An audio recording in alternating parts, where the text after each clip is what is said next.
Hello everyone, welcome to my channel World of AWS. I hope you all are doing good. So in this video we are going to see how we can use data source block with Terraform. Okay, so what is the main use case of data source block in Terraform and why we need to use it. Okay, so if I say in one line, data source block used to fetch data from any cloud provider, okay, that you can use in your Terraform script. So let's go back here and search for AWS data Terraform data sources, okay, and click on it. So we are not interested in AWS instance, okay, we are going to look for AMI. Just scroll down, here you can see it's showing the resources, so we are not going to use the resource section, we are interested in AWS AMI. Okay, so I am going to use this AMI, okay, this script to fetch the AMI from our AWS account. So what is the problem statement here, like why we need to use it? Suppose if you are using any AMI, okay, if you are using this AMI ID in your Terraform code, okay, and Terraform updated their AMI ID, and this AMI ID will get changed later on. So you might face some difficulties in your, with working your application, or with running your application or accessing your application, and with your running your Terraform code. So to avoid that, we have to define all the whatever metrics required to fetch the latest AMI ID using Terraform script. Okay, so that we are going to do. So we have to just copy it. Okay, I will edit it. So I have created one resource.tf here. Let me paste it here. I have not defined a provider, so let me define provider quickly. Provider is AWS, and region we are using US East 1. Okay, we have to save it. So I am not going to use this section. So most recent true, I am going to use this script, and I am not going to use this one. So I am going to edit that.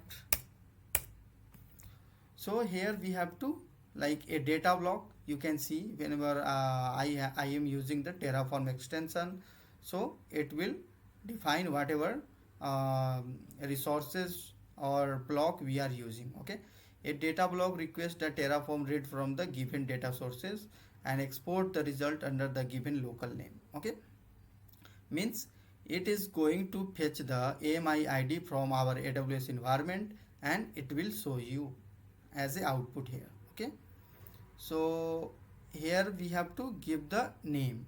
So we are going to search for Ubuntu AMI ID, then we have to write Ubuntu.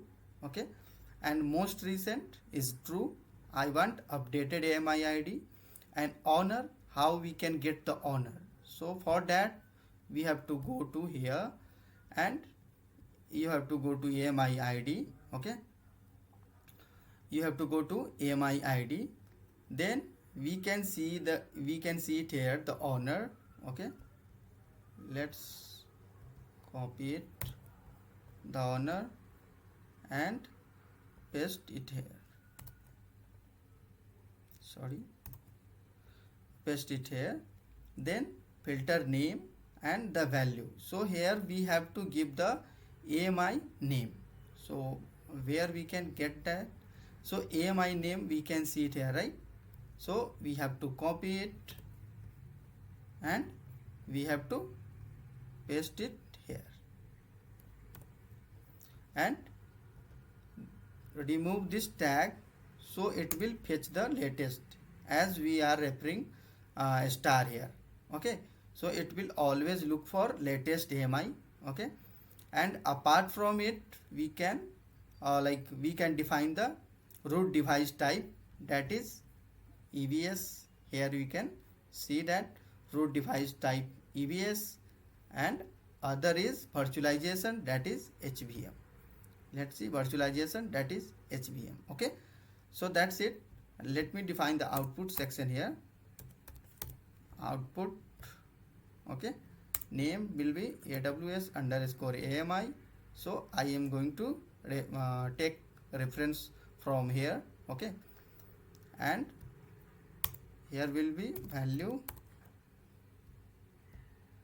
What value we have to use? Just write data, and the data reference will come, and we have to use the ID.